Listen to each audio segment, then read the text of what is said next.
we yahageze ananiwe atabasha no kuvuga kuko we yahageze bamaze kumutema.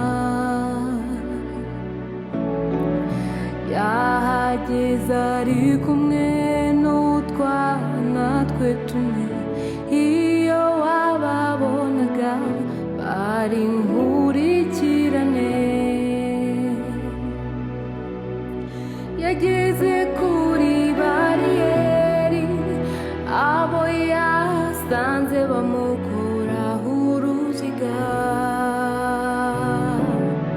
We yageze kuri bariyeri, abo yasanze bamukuraho uruziga.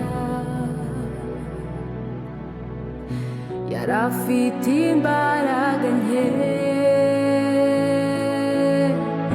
maze ariyicarira.